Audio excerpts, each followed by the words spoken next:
Our next speaker will be Nelo Emerencia for BIC. So after a career in the multinational chemicals industry, Nelo Emerencia became director programming at the Bio-Based Industry Consortium in April 2015. Since 2018, he also coordinates the bioeconomy partnership of the EU thematic smart specialization platforms for interregional innovation projects.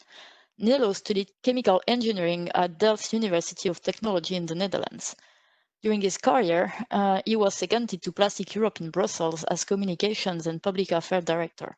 Later, also at the Dutch Chemical Industry Association as Education and Innovation Manager and Secretary of the Dutch Chemistry Board, leading to the bio-based economy activities for the chemical industry. So, Nelo, the floor is yours. Thank you very much, Caroline. Let me quickly open my camera so you see I'm alive. I'm not a robot speaking to you. I move, you see my arm. So now that I've done that, I can shut it back on to keep the system stable. I must say this Sherpack project that you have and are well into the final stage is not only does it look like an excellent project, it is an excellent project, and it is a very timely one. If you look at the stage in which we are now with the bio-based industries in Europe, and I'll come to that as you will see during the presentation. So if you put up the next slide, please, Caroline. I was asked to speak about the strategic innovation and research agenda of the bio-based industry, the SIRA, and therefore I put up this line for my story for this morning. I first will lead you into, for those who are not too sure about what is a strategic innovation and research agenda, and in particular the one of the bio-based industry, its objectives, how is it produced, and what is its role in a public-private partnership with the Commission. Then I'll move on to speak specifically about the SIRA that we are making now, and it's about to be ready, and how we intend to use it.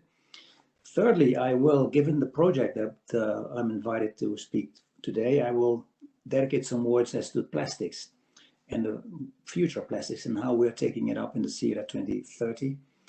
And finally, I would like to conclude with the bio-based industry itself and how we intend to further give it format and foster the achievements and the results that we've had so far. Therefore, let me start on the next slide to tell you that it all starts with having a vision.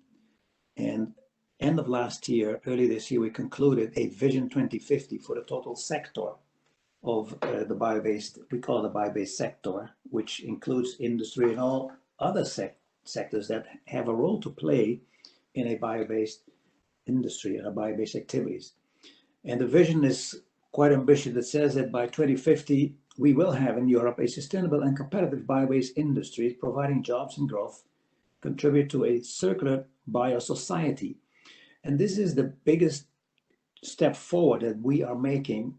If you look at the work that we've been doing so far, the existing SIRA and the vision that we formulated back in 2012, we're now moving and bringing into the society, into all the work that we're doing, because there is no way we can set up and make beautiful products like the ones that Sherpack is making if the society is not accepting them, is not willing to apply them.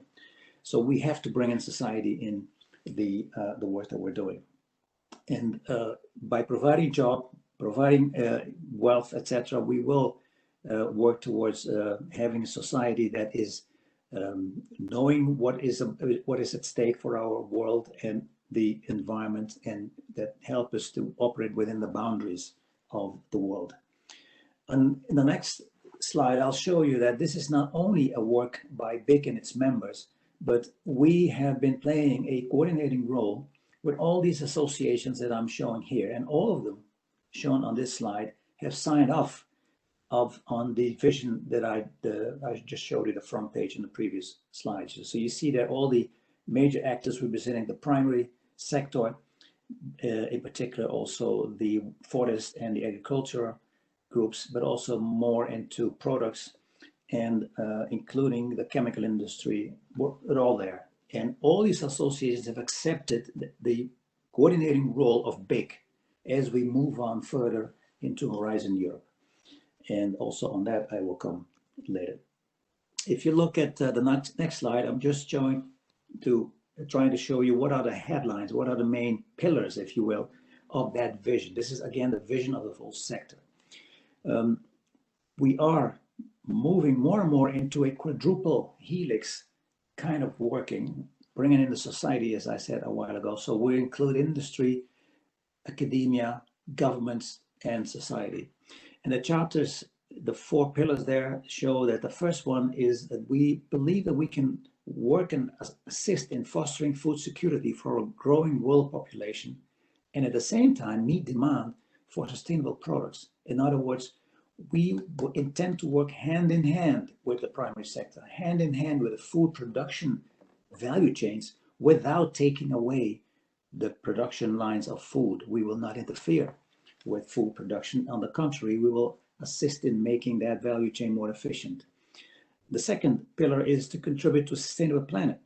It's all about sustainability and circularity these days, and we certainly believe that we are in a position with our sustainable feedstock, sustainable way of producing, and the products that we are able to make a contribution to a sustainable planet by setting up carbon neutral value chains, circular value chains. Therefore, in the CERA, I've introduced the word value circles, because it's all about circularity and sustainability.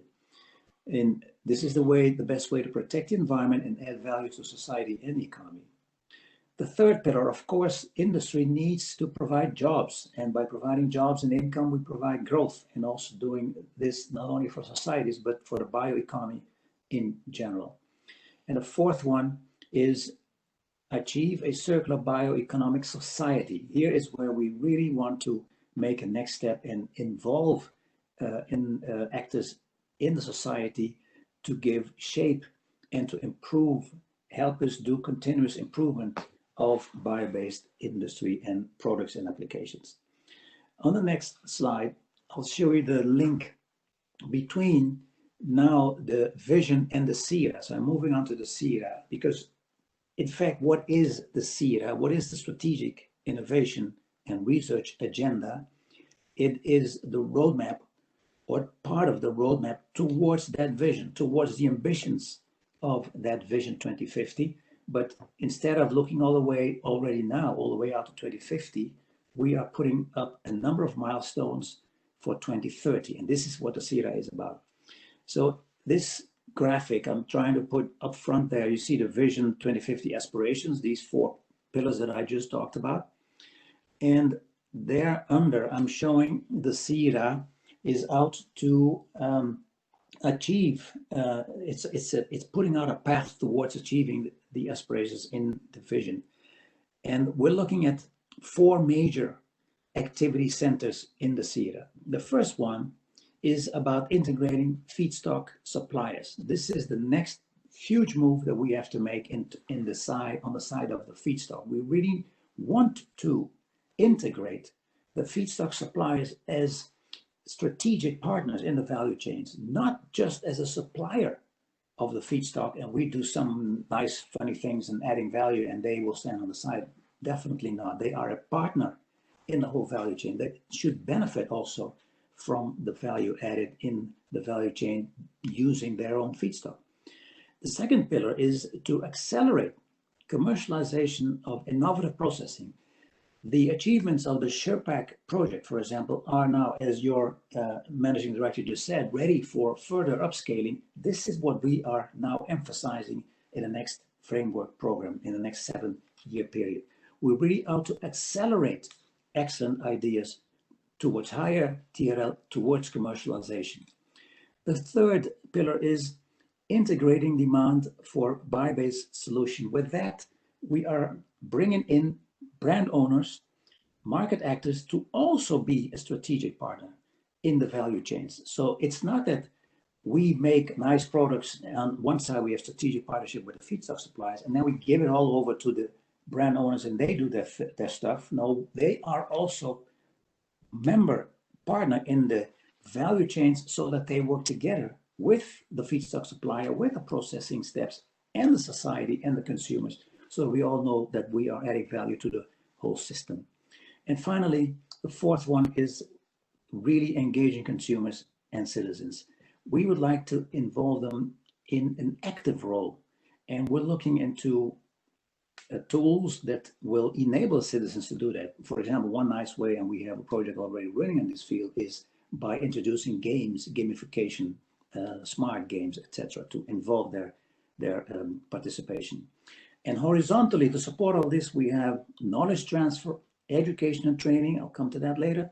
Interacting with education institutions, and in particular, we're looking at graduating students, so that we already can interact with them, and they know they have a better view of career opportunities in our sector, and we have a view on potential new employees to come.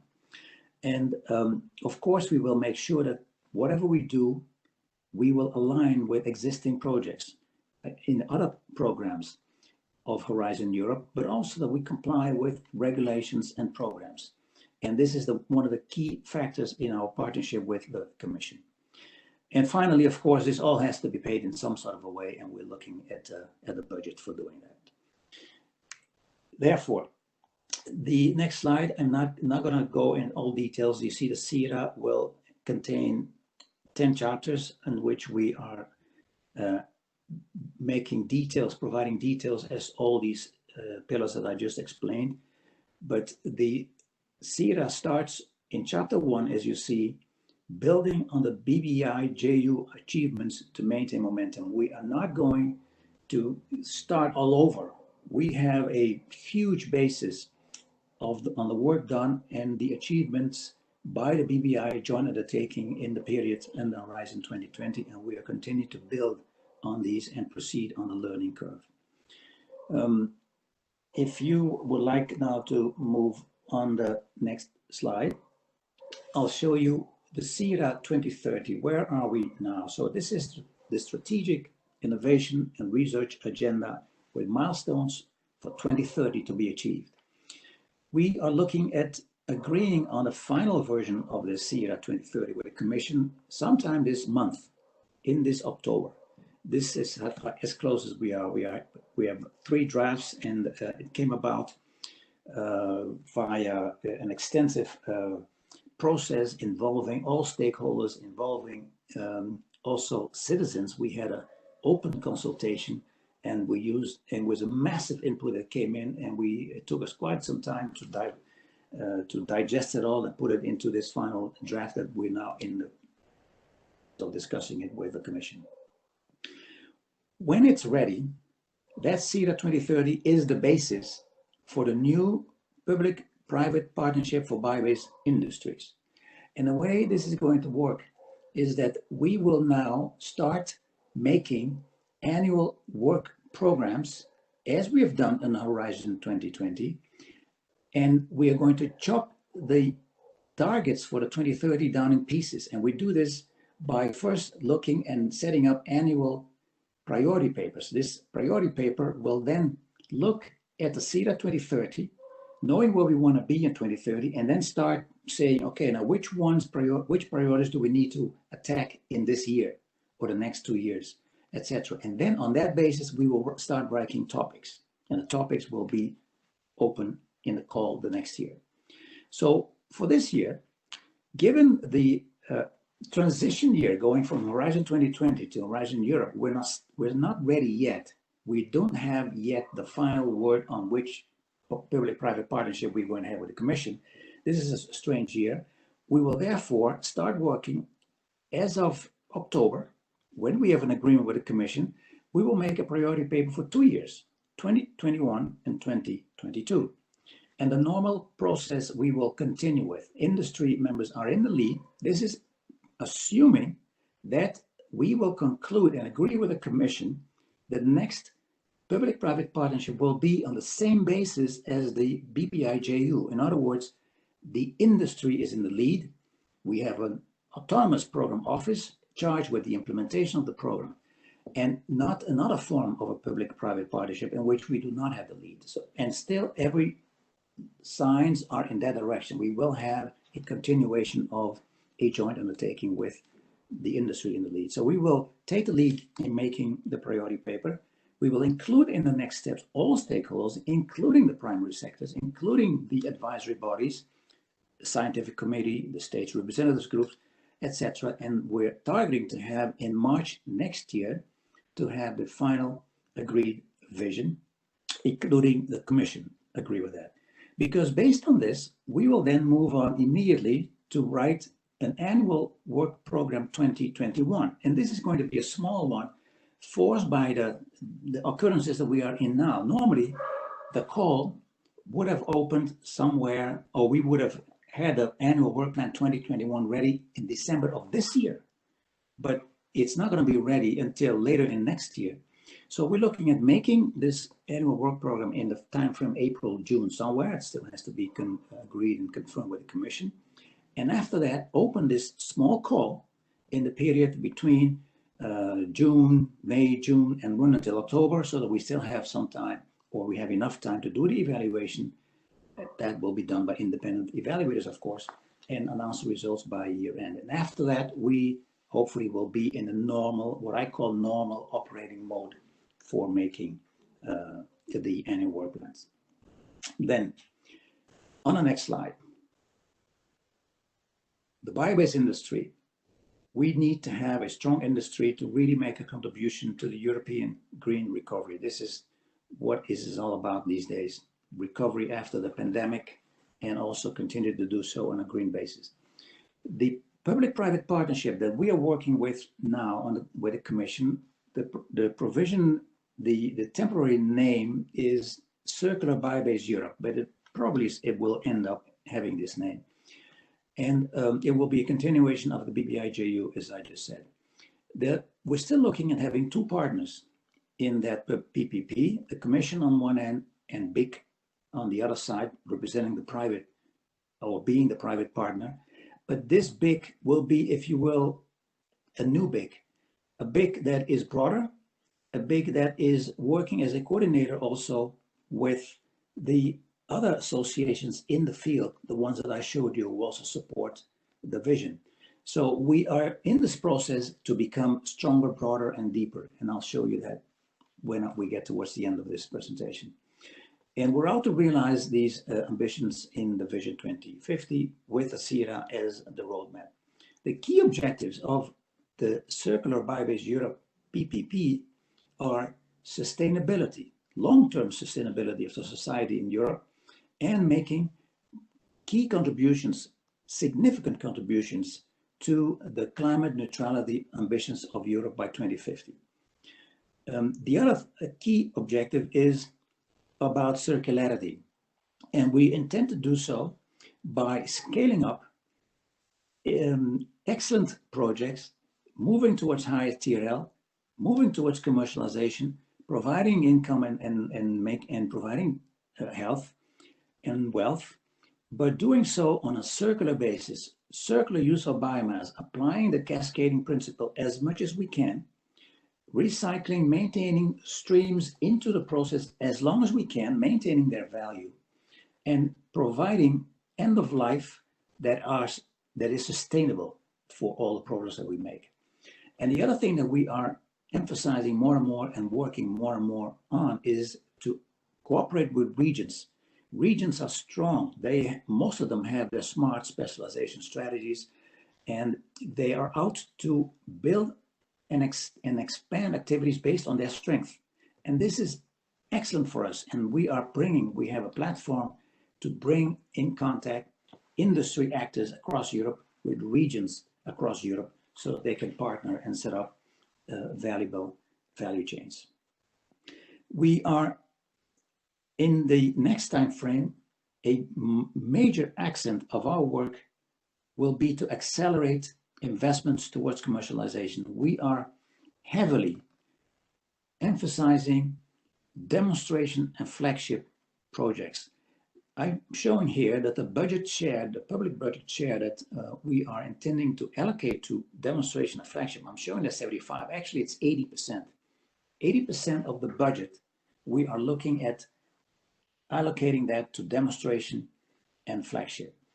And so far, the Commission is on our side. They agree that we should do that, because the intention is also that after the Circular Bio-Based Europe Partnership in 2027 and projects running to 2030, 2031, we should have an exit strategy.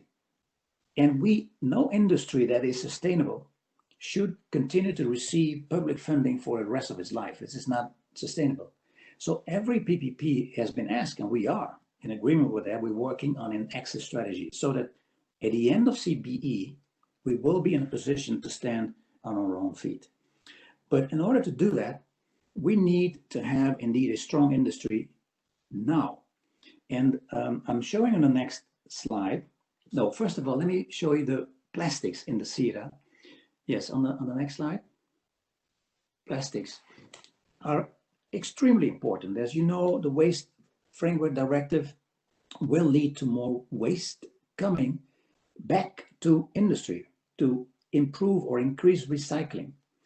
There is a law coming up, as you may know, by 31 of December 2023, or regulation. It's there, and it's demanding that by end of 2023, bio-waste is separated or recycled at source or collected separately. In other words, and also it will include that extended producer responsibility is mandatory for packaging. All these steps will increase the recycling streams, and we in industry are looking at taking in these streams and putting them back into the value chains as much as we can and continue to add value to them. Also, the Circular Bioeconomy Action Plan has nominated a few key product value chains, and one of them is packaging and plastics. And there's a line of activities that the Commission is putting out there to really help these sectors to really become value circles. We should look at designing for reuse and recyclability of packaging. You see, design, so from the start, make sure that they can be recycled. We're looking at what the Commission is providing, and we're looking also into increase the uptake of recycled plastics and also restrict the use of microplastics. Already there's a topic in the annual work plan that we just closed. There are policies to support the use of bio-based plastics, biodegradable or compostable plastics. And we have taken up in the CETA 2030 specific chapters on this, chapter 5.4.4. Well, of course, not all of you have seen this draft, but we are really dedicating a full chapter on biodegradable, compostable, bio-based products. Having said that, we realize that not every bio-based product must be biodegradable nor biocompostable. There are certain applications that we don't want plastics to biodegrade, of course, and all that should be able to be produced by our members. Now, talking about the industry and moving towards my concluding words, the next slide, I'm showing you what it is that we're looking now at expanding, extending, broadening, and deepening the bio-based industries consortium. We call it Big 2.0. And we are there in a role to support innovative, sustainable, and competitive bio-based industry in Europe. We formulated an updated vision, and mind you, this is still a draft. We just presented this draft business plan to our big board yesterday. And I will be continuing now to discuss this business plan with the big members in the coming month. And then we're going to show it to the Commission today. And in the coming months, we will continue to further discuss this with the Commission and other stakeholders. And you see the vision there, and this may change in the next weeks or so. The vision is that the innovative, sustainable, and competitive bio-based industry in Europe is the global leader in a circular bio-society. Many things that we're saying there. We should be, and we want to be the leader, and we're moving towards a circular bio-society. And a mission, in other words, what is the actions that we should do to get there? We connect industry, academia, regions, and citizens to transform bio-based feedstocks into novel, sustainable products and applications. We create circular bioeconomy ecosystems through investments, innovation, and know-how. And in order to do all that, we're looking at clustering our activities into 8 pillars.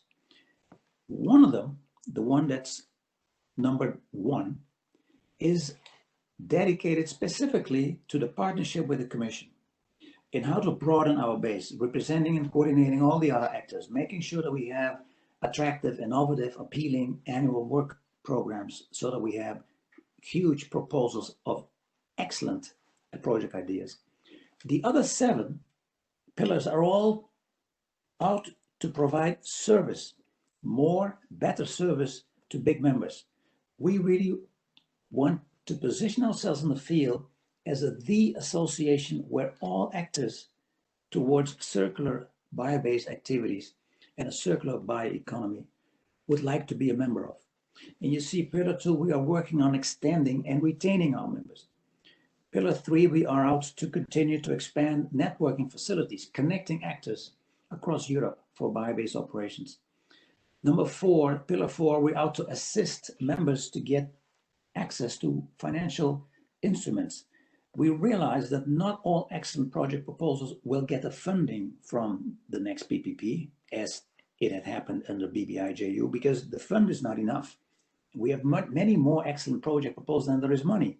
So we're out to help members find ways to other financial means.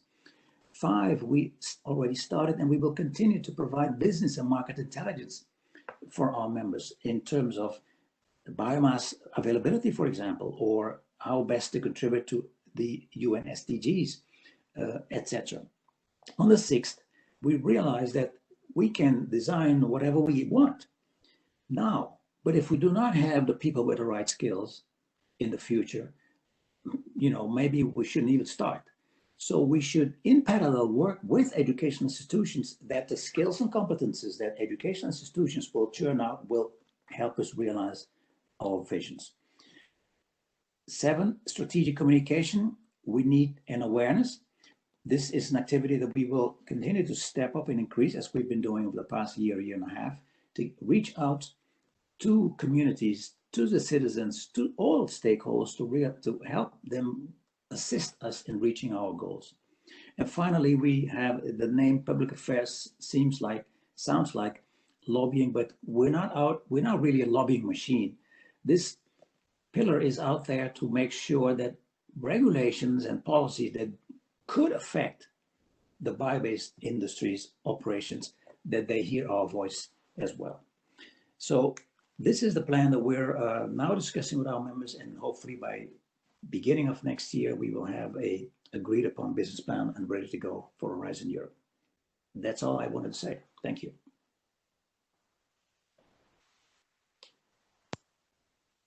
Thank you very much, Nelo, for this very interesting presentation.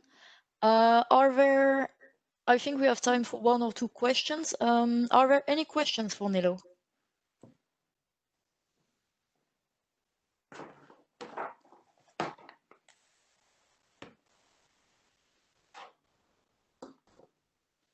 This is a sign. It's either very clear or very confusing.